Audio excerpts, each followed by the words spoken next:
Dear friends, you are welcome to Tamseo Media Platform, where we trust the Lord to use this medium by the leading of His Holy Spirit to execute part of His eternal plans in the world at this end time, and to bring to pass His eternal purpose for His own good pleasure alone, and to the glory, honor, and praise of His holy name. Today on this platform, we are trusting the Lord to continue the discussion of the topic titled Understanding the Antichrist. That is, knowing the true identity of the Antichrist, which is otherwise known in Islam as the Al-Dajjal, and in Christendom as the man of sin, the lawless one, the son of perdition, and so on and so forth. And by the special grace of God today, we hope the Lord will use this medium to continue the discussions on episode 8 of the topic, which centers on the activities and the workings of the Antichrist and its related associates. And in the course of this episode 8, we are believing the Lord to explain in real, factual, and practical terms the actual workings of the Antichrist and its related associates, as well as the presumed activities that are attributed to the Antichrist. You will recall that the last two broadcasts on this platform, that is episode 8A and episode 8B, have been used by the Lord God Almighty to discuss some of the structural components of man, with a view towards providing a solid foundation of understanding and knowledge about the activities and the workings of the Antichrist and its related associates in the souls of men. And given the fact that the last broadcast was used by the Lord God Almighty to provide the introductory facts about the spirit components of man, we are particularly trusting the Lord to use today's broadcast to explain in practical terms how the spirit of man works.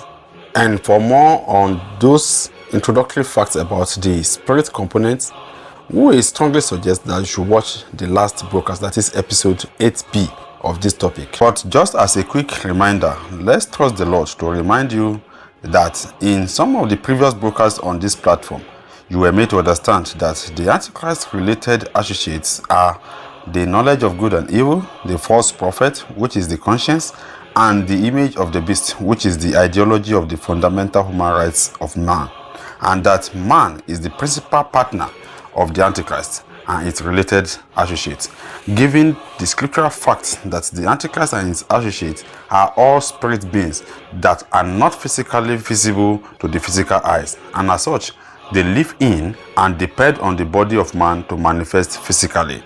You were equally told in some of the previous broadcasts that man is made up of three components, which are the body, the spirit, and the soul of man, according to the scriptures, particularly in 1 Thessalonians chapter 5 verse 23. 1 Thessalonians chapter 5 verse 23. Now may the God of peace himself sanctify you completely, and may your whole spirit, soul, and body be preserved blameless at the coming of our Lord Jesus Christ. And while the body of man is the outer covering which houses the soul and the spirit of man, the spirit of man, on the other hand, is the invisible part of man, which is being used by God to control and coordinate the activities of the body and the soul of man. You were also informed that the activities of the spirit of man can be likened to the activities of the physical brain of man, and as such, the available empirical knowledge about the physical brain of man can be explored to explain in practical terms the activities of the spirit of man. Based on this premise, let's trust the Lord to briefly explain the three basic activities scientifically attributed to the physical brain of man, which are: 1. The brain receives messages or impulses from the various parts of the body, both from the exterior parts such as the eyes, the skin, the nose, the ear, and the tongue, and the interior parts of the body such as the kidney, the liver, the intestine, the gallbladder, etc. 2. Upon the receipt of these messages or impulses, the brain interprets the impulses and determines what is to be done, that is, the appropriate response to the message. 3. The brain thereafter sends message to the necessary part of the body that needs to take action in response to the impulse or message received. Let's consider a few examples to explain these three principal activities of the brain in the body. For instance, scientists explain that when someone puts his hand on a hot object, let's say fire, the part of the body such as hand that touches the hot object sends signal or message or impulse to the brain through the nerves, Upon the receipt of these impulses from the hand, the brain quickly interprets what has happened by recognizing the pain that the hot object has caused it. Consequently, the brain sends signals or messages back to the hand to move itself away from the hot object, which the hand does, all things being equal. Therefore, whenever you may by mistake touch a hot object, such as hot water or hot pot, and immediately you remove your hand away from it, 3 activities have taken place without you knowing, in that your hand that touched the hot plate has sent signal to your brain, which has interpreted it and sent message back to your hand to move away from the hot object, which you see your hand doing. But because these activities happen almost instantaneously, most people are not aware of them, in that many people will say that I touched hot water and I moved my hand away from it. But in practical sense of it, 3 different but interrelated activities of the brain have been involved. B. Another example is when 2 persons, say Mr. A and Mrs. B, are talking to each other. Scientists explain that when Mr. A speaks to Mrs. B hears what Mr. A speaks with her ears, and upon the reception of the voice of Mr. A, the ear nerves of Mrs. B send the message to the brain, which receives the message or impulses, interprets them, and sends signal to Mrs. B's mouth to speak in response to what Mr. A has spoken.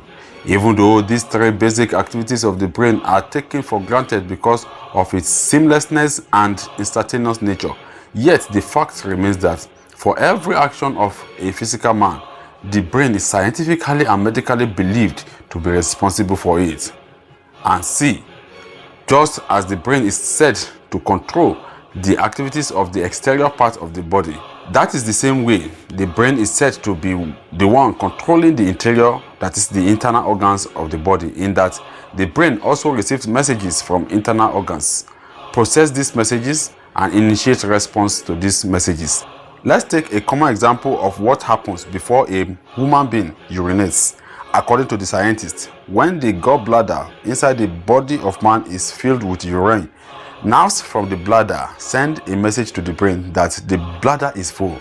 Then the brain will interpret the message and thereafter send signal to the bladder muscles to tighten, which in turn squeezes out urine from the bladder, while the brain also sends signals to the sphincter muscle to relax, thus bringing out what everyone knows as urination. From this example, you can also see how the brain also performs its 3 basic activities on the internal organs of the body too. Hence, it is safe to deduce at this point that the brain receives signals or messages both from the exterior, that is external parts of the body, as well as from the interior, that is inner parts of the body. And it also sends signals or responses to both the exterior parts and the interior parts of the body to act on. It is therefore our sincere belief that this practical understanding about the brain will immensely help in explaining the workings and the activities of the spirit of man.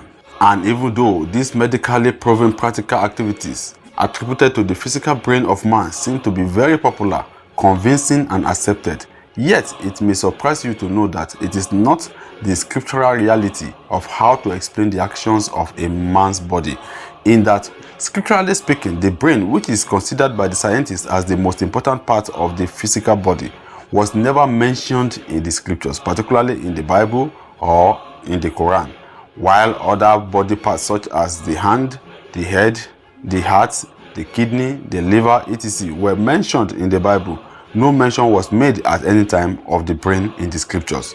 This indicates that the activities that are scientifically attributed to the brain, such as memory, that is the ability to remember or recognize someone, and the ability to feel pain, etc., are scripturally established to be carried out by those who have died and whose physical brain had decomposed and vanished away.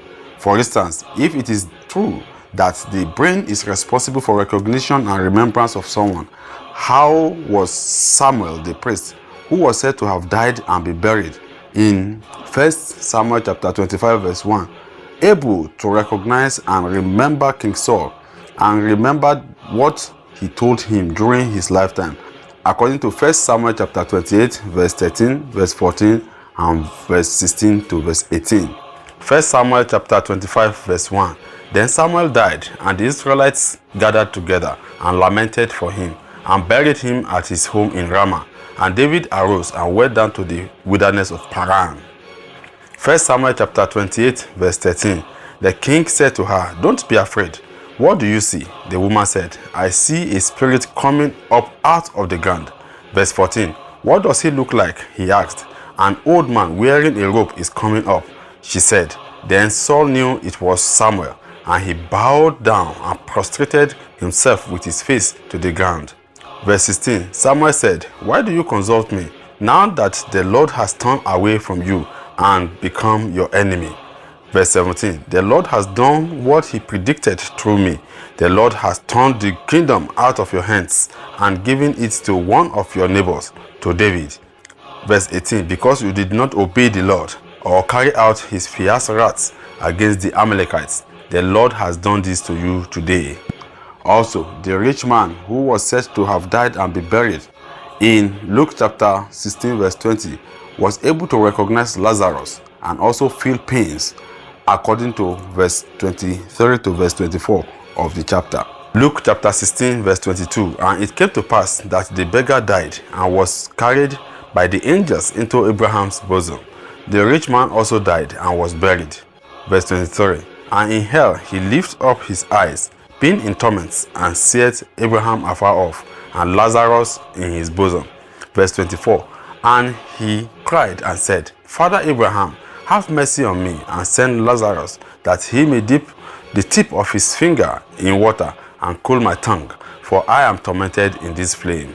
These two scriptural examples, among others, call for serious questioning of how scripturally realistic is this assertion that the scientists said that it is the brain that controls and coordinates the body of a man. However, it is our sincere belief that, in line with what was stated in the last broadcast, the Lord used the scientists to make this empirical explanation about the physical brain of man, so that he, that is God, might use it to explain the workings and the activities of the spirit component of man at this end time we are now, and particularly through this platform. Therefore, we are trusting the Lord not to criticize or jettison the scientific explanation of the three basic activities of the physical brain of man, but to use them to explain in practical terms the workings and the activities of the spirit of man. To this effect, we are believing the Lord to explain to you that just as the physical brain receives messages from the various parts of the body, interpret these messages, and send messages back to the other parts of the body, that is the same way the spirit of man receives messages, interprets the messages, and sends messages to other spiritual components of man. Only that while the brain works with the nerves from both the external and internal organs of the body, the spirit of man, on the other hand, works with the spirit beings. Some might be wondering, which spirit beings is the spirit of man working with? Well, let's trust the Lord to explain to you that there are two kinds of spirit beings that the spirit of man works with, according to the scriptures, which are: 1. The spirit beings that do not dwell inside man, but only comes to speak to man and go thereafter, since they move about. Notable among them are the ministering spirits, popularly known in the world as angels, according to Hebrews chapter 1, verse 14. Hebrews chapter 1, verse 14. Are not all angels ministering spirits sent to serve those who will inherit salvation? Examples of these angels, that is, the ministering spirits, are Angel Gabriel, according to Luke chapter 1, verse 19. Luke chapter 1, verse 19. And the angel answered and said to him, "I am Gabriel, who stands in the presence of God, and have been sent to speak to you and to bring you this good news."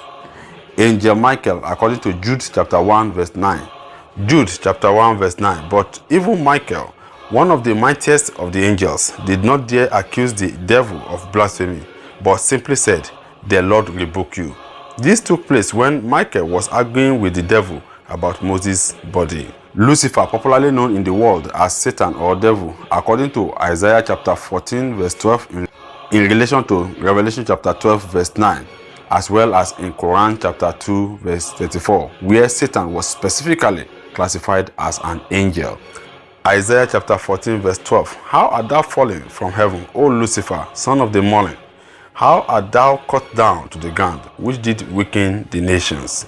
Revelation chapter 12 verse 9, and the great dragon was thrown down, the age-old serpent, who is called the devil and Satan, he who continually deceives and seduces the entire inhabited world. He was thrown down to the earth, and his angels were thrown down with him. Quran chapter 2 verse 34, when we told the angels to prostrate before Adam, they all obeyed except Iblis, Satan, who abstained out of pride, and so he became one of those who denied the truth. And as earlier stated, these ministering spirits, that is angels, do not stay permanently inside a man, but only comes to man to deliver God's message and depart thereafter, as can be confirmed from the examples of Satan in Job chapter 1 verse 7 and 1 Peter chapter 5 verse 8, where Satan was described as a being which moved about without a specific place to dwell. Job chapter 1 verse 7, and the Lord said unto Satan, whence comest thou? Then Satan answered the Lord and said, from going to and fro in the earth, and from walking up and down in it. 1 Peter chapter 5 verse 8, be self-controlled and alert. Your enemy the devil prowls around like a roaring lion looking for someone to devour. Also, in Luke chapter 1 verse 19, Angel Gabriel confirmed that he was sent to speak to Zechariah the priest and not to dwell inside him. That is, not to dwell inside Zechariah. Luke chapter 1 verse 19, and the angel answered and said to him, I am Gabriel, who stands in the presence of God, and I have been sent to speak to you and to bring you this good news. And in Luke chapter 1 verse 26 to 27, we were told that Angel Gabriel was sent by God to Virgin Mary. And in verse 38 of the chapter, we were told that the angel Gabriel departed from her. Luke chapter 1 verse 26, in the 6th month, God sent the angel Gabriel to Nazareth, a town in Galilee. Verse 27, to a virgin pledged to be married to a man named Joseph, a descendant of David. The virgin's name was Mary. All of this confirm the fact that the angels as ministering spirits do not dwell perpetually inside man, but only comes to man as instructed by God, as was clearly stated in Quran chapter 97 verse 4. Quran chapter 97 verse 4. The angels and the spirit descend therein by the permission of their Lord with all decrees. These ministering spirits are of two kinds, namely the evil spirits such as Satan, whom God uses to speak to man what will not come to pass, as was practically demonstrated in the case of Adam and Eve in the Garden of Eden, when Satan, being an evil spirit, was used by God to tell Adam and his wife what will not come to pass by telling them they will not die if they eat the forbidden fruit, according to Genesis chapter 3 verse 4 to 5. But this did not happen according to what Satan said, in that Adam and his wife died the spiritual death after eating the forbidden fruit in Genesis chapter 3 verse 6 to 7, and Adam died the physical death in Genesis chapter 5 verse 5. Genesis chapter 3 verse 4, but the serpent said to the woman, you certainly will not die. Verse 5, for God knows that on the day you eat from it, your eyes will be opened. That is, you will have greater awareness, and you will be like God, knowing the difference between good and evil. Verse 6, and when the woman saw that the tree was good for food, and that it was delightful to look at, and a tree to be desired, in order to make one wise and insightful, she took some of the fruits and ate it, and she also gave some to her husband with her, and he ate. Verse 7, then the eyes of the two of them were opened, that is, their awareness increased, and they knew that they were naked, and they fastened fig leaves together and made themselves coverings. Genesis chapter 5 verse 5, altogether Adam lived 930 years, and then he died. Also, in 1 Kings chapter 22 verse 19 to 22, an evil spirit was sent by God to persuade Ahab, king of Israel, to go to battle with the Syrians. that he, that is King Ahab, might be killed. Hence, the evil spirit spoke through King Ahab's prophets to assure him that he will win the battle. But in verse 34 to verse 35 of the same 1 Kings chapter 22, it was written that contrary to what the evil spirit said to the King Ahab, the king died in the battle. 1 Kings chapter 22 verse 19, Then Micaiah said, Therefore hear the word of the Lord. I saw the Lord sitting on his throne, and all the hosts of heaven standing by, on his right hand and on his left. Verse 20, And the Lord said, Who will persuade Ahab to go up, that he may fall at Ramoth Gilead? So one spoke in this manner, and another spoke in that manner. Verse 21, Then a spirit came forward and stood before the Lord and said, I will persuade him. Verse 22, The Lord said to him, In what way? So he said, I will go out and be a lying spirit in the mouth of all his prophets.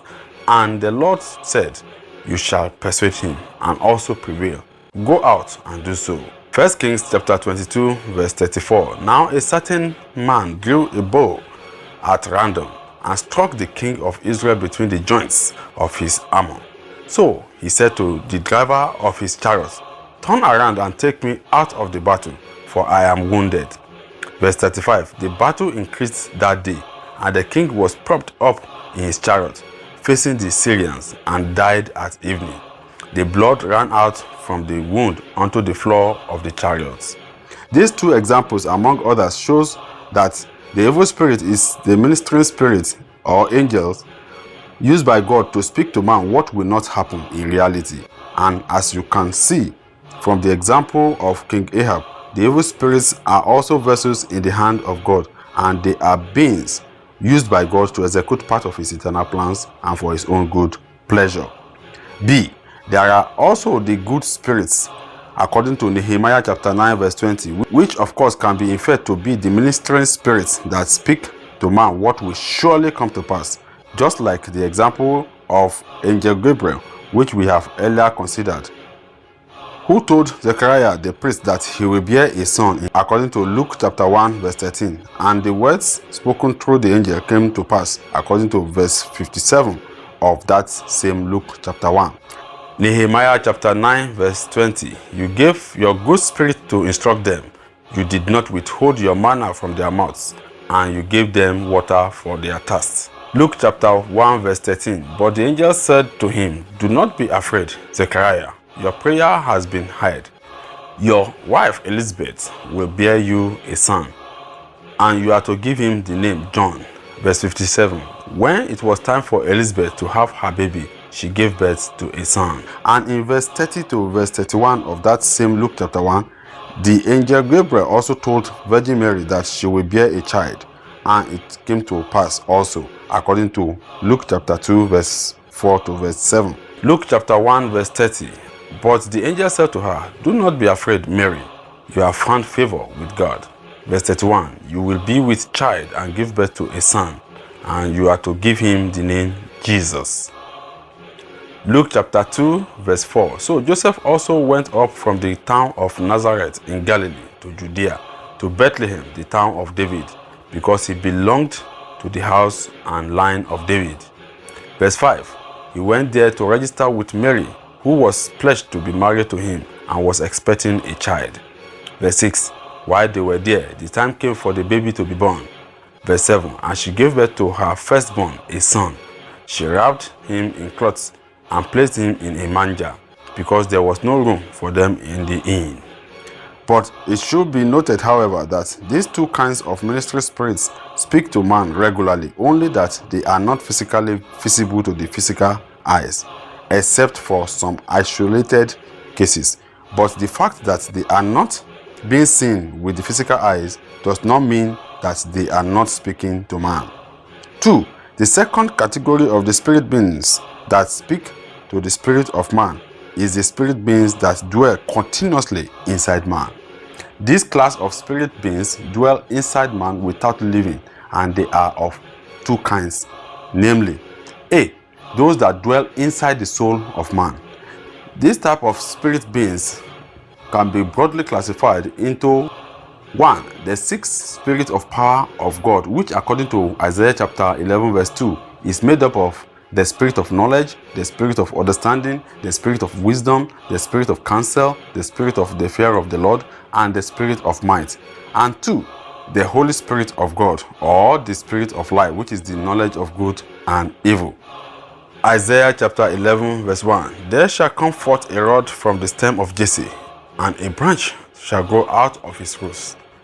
Verse 2. The Spirit of the Lord shall rest upon him, the spirit of wisdom and understanding, the spirit of counsel and might, the spirit of knowledge and of the fear of the Lord. As previously explained on this platform, these 6 spirits of power made up of the spirit of knowledge, the spirit of understanding, the spirit of wisdom, the spirit of counsel, the spirit of the fear of the Lord, and the spirit of might. But without the Holy Spirit of God is what is termed the incomplete spirit of man. It should be noted, however, that the 6 spirits of power are used by God to make the spirit of a man do what God wants the man to do at a particular point in time, while the Holy Spirit is used by God to make the spirit of a man to worship him, that is, the Lord God Almighty alone. But in the absence of the Holy Spirit in a man, the spirit of knowledge of good and evil is used by God to make the spirit of such man worship creatures created by God and not worship God alone. B. The other class of the spirit beings inside man are the spirit beings that dwell on the soul of man. That is, they are spirit beings that envelopes the soul of a man. These spirit beings are the spirit of belief, which are used by the Lord God Almighty to make a man believe either the Holy Spirit, which is the knowledge of the Lord God Almighty alone, or the spirit of light, which is the knowledge of good and evil, as previously explained. This class of spirit beings is either the spirit being called the Christ, which is the heart of flesh, that God uses to make the soul and spirit of man believe only the Holy Spirit, or it can be the Antichrist, popularly known as the heart of stone, which God uses to make the soul and spirit of a man believe in the spirit of light, that is the knowledge of good and evil. But for the purpose of clarity and emphasis, let's trust the Lord to remind you that the spirit of man, being an invisible part of man, receives messages from invisible beings, popularly known as spirit beings, which can either be A. Those spirit beings that do not dwell continuously inside man, as earlier explained. This type of spirit beings are mostly the ministering spirits, commonly called angels, which are used by God to speak to the spirit of man, and thereafter they depart from man. These ministering spirits cannot be seen with the physical eyes except in isolated cases as determined by God, but they are always speaking to man's spirit. In fact, most of what man calls thoughts or thinking are what the angels as ministering spirits are speaking to the spirit of man. Little wonder. 1 Corinthians chapter 2 verse 11 says, only the spirit of man knows the thoughts of the man. 1 Corinthians chapter 2 verse 11. For what person knows the thoughts and motives of a man except the man's spirit within him? So also no one knows the thoughts of God except the Spirit of God. B. Those spirit beings that dwell continuously inside man. And as earlier explained, they are also in 2 groups. That is, they are either the 7 or 6 spirits of God that dwells inside the soul of a man, or they are the 2 spirits of belief that dwell on the soul of man, and which envelops the soul of man inside the body of man. Both classes of these spirit beings also speak to the spirit of man. Little wonder. Proverbs chapter 20 verse 27 also say, the spirit of man searches the inward part of man. Proverbs chapter 20 verse 27. The spirit of man is the lamp of the Lord, searching all the innermost parts of his being. So, in practical reality, for a man to do anything, whether with his body or his soul, 1. The ministering spirits, both good and evil spirits, will speak to the spirit of the man, telling him what to do or to speak. This is what is commonly called thinking or thoughts. 2.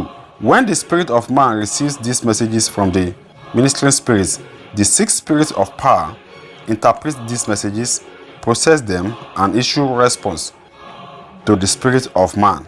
This is done through A. The spirit of knowledge, which makes the soul of a man to be aware of what is spoken to the spirit of the man by the ministering spirits.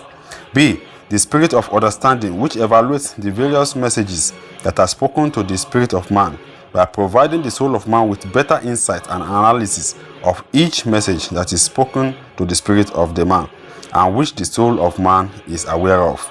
C. The spirit of wisdom, which provides the soul of man with how the previous knowledge of the man can be applied in the current messages spoken to the spirit of man. D. The spirit of the fear of the Lord, which provides the soul of the man with the guiding principles which such man always tries to align his actions to, and how each of the current messages received by the spirit of man from the ministering spirits affect these guiding principles of the man. E. The spirit of counsel, which instructs the spirit of the man on which of the messages to be implemented through the body and or the soul of the man. And F. The spirit of might, which backs up the instruction given to the spirit of the man by providing needed strength, energy, and conviction, which the spirit of the man now uses to make the body or the soul of the man to carry out the instructions issued by the spirit of counsel. And 3. Upon receiving instructions from the spirit of counsel and the spirit of might, the spirit of a man makes the body or the soul of the man to practically exhibit or manifest the instruction issued to it. And the result of all these processes is what the body and the soul of man are seen to be doing in what is known as the practical actions or inactions of the man. However, there are instances in which not all the 6 spirits of power are involved in the action of a man. For instance, when this message spoken to the spirit of man passes through only the spirit of counsel and the spirit of might, and not through all the 6 spirits of power, then you will see a man's body doing something or speaking something without the man knowing what he is doing or speaking. A typical example is when a man is unconscious, but yet his body or his mouth keeps moving. In that case, only the spirit of counsel and the spirit of might are active in the man, while others are not. And also, when a man's body is doing something or speaking a language the man himself does not understand, such as what the Christians call speaking in tongues, what has happened is that the message or words are spoken to man's spirit through the ministering spirit and processed by the spirit of knowledge, spirit of counsel, and the spirit of might, without the involvement of the spirit of understanding and the spirit of wisdom. Hence, the man knows what he is doing, but he does not understand what he is doing. So, given the explanations made so far, someone might be tempted to ask the question of how does the Holy Spirit comes into the discussion? Well, you will recall that previously on this platform, you were told that God expects man to worship him in his, that is, in man's spirit, according to John chapter 4 verse 24 and Philippians chapter 3 verse 3. John chapter 4 verse 24. God is spirit, and those who worship him must worship in spirit and truth. Philippians chapter 3 verse 3. For we are the circumcision who worship God in the spirit and rejoice in Christ Jesus and have no confidence in the flesh. And in episode 7 of this topic, you were told that to worship God is to ascribe to God alone the responsibilities and the glory of all things at all times, in all places, and through all creatures, as can be inferred from Exodus chapter 32 verse 8. Exodus chapter 32 verse 8. They have quickly turned aside from the way which I commanded them. They have made themselves a molten calf, and have worshipped it and sacrificed to it, and said, This is your God, O Israel, who brought you up from the land of Egypt. Therefore, it is obvious that the spirit of man cannot on its own ascribe responsibilities of all things to God alone without assistance of another spirit being, which will subdue or suppress every other contrary messages that the spirit of man will be receiving from the other spirit beings earlier explained, as can be expressly inferred in 2 Corinthians chapter 10 verse 5, where believers are urged to cast down everything against the knowledge of God. 2 Corinthians chapter 10 verse 4. For the weapon of our warfare are not carnal, but mighty in God for pulling down strongholds. Verse 5. Casting down arguments and every high thing that exalts itself against the knowledge of God, bringing every thought into captivity to the obedience of Christ. And the only spirit beings capable of doing this are the heart of flesh, that is the Christ, and the Holy Spirit, which was explained in episode 6 as comprising the knowledge of the glory of God, the knowledge of the absolute sovereignty of God, and the knowledge of the omnipotency of God, all of which work together to suppress any thought that might want to exalt itself against the worship of God.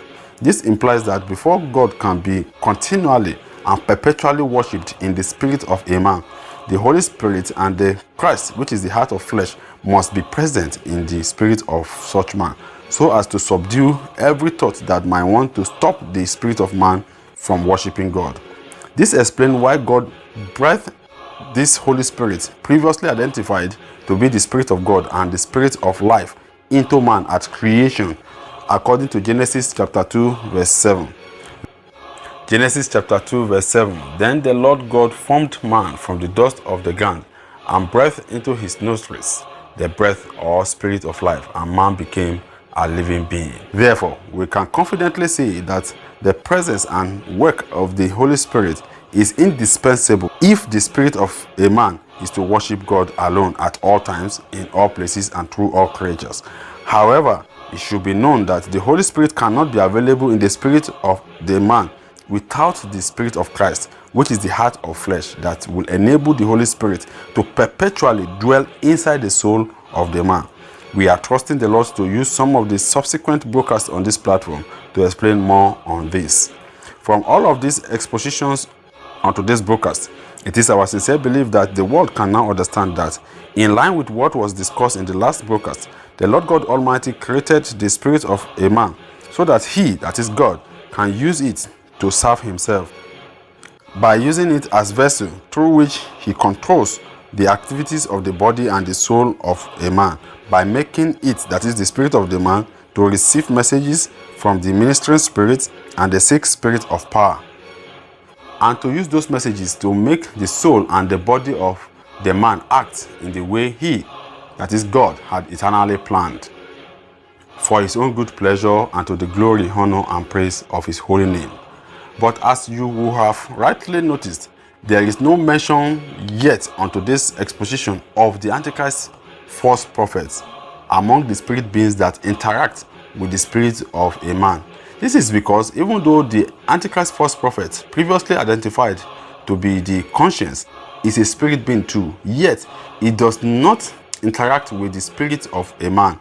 Rather, it only interacts with the soul of the man. Hence, the conscience, being the Antichrist false prophet, will be discussed under the soul component of man and not under the spirit component of man.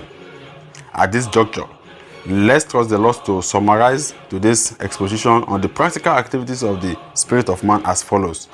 1. Scripturally speaking, man is made up of three components, namely the body, the spirit, and the soul of man, according to 1 Thessalonians chapter 5 verse 23.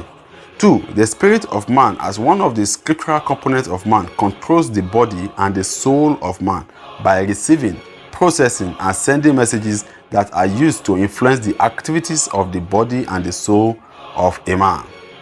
3. These messages which the spirit of man works with are received from spirit beings, that is, beings that cannot be seen with the physical eyes, given the fact that the spirit of man itself is also a spirit being, that is, a non-physical part of man. 4. The spirit beings which speak to the spirit of a man are classified into two broad groups, namely, A. Those that do not dwell continuously inside the body of man, and most notable among this class of spirit beings are the ministering spirits, popularly known in the world as angels, which can further be subdivided into the good spirits, such as the angel Gabriel, and evil spirits, such as Lucifer, commonly known as Satan. B. Those that dwell continuously inside the body of man, and this is further subdivided into 1. Those that dwell inside the soul of man, and notable among this group are the six spirits of power of God and the Holy Spirit, according to Isaiah chapter 11 verse 2. And 2. Those that dwell on the soul of man, in that they envelop the soul of man. This group is made up of two spirits of belief, namely the Christ, which is the heart of flesh, and the Antichrist, which is the heart of stone. 5. In practical reality, an action is done by the body or the soul of a man when the ministering spirits speak to the spirit of such man, and what is spoken is processed by all or some of the spirits of power of God, and consequent upon which the spirit of the man controls the body or the soul of man to carry out such messages.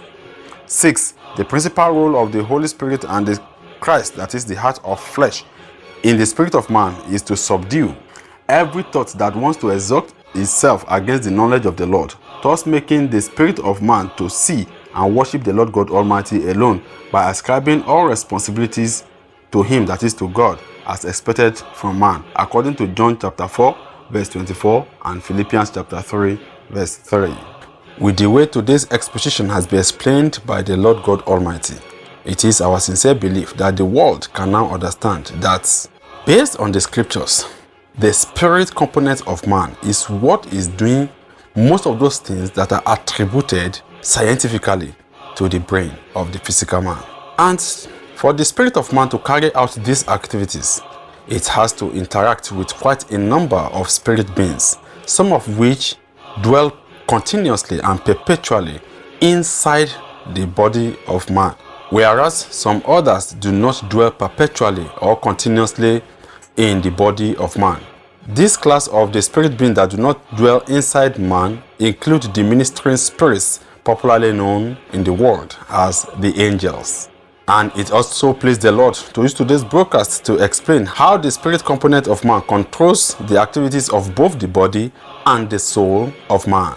And the Lord capped today's broadcast by explaining the role of the Holy Spirit in the activities of the spirit of man. Praise the Lord.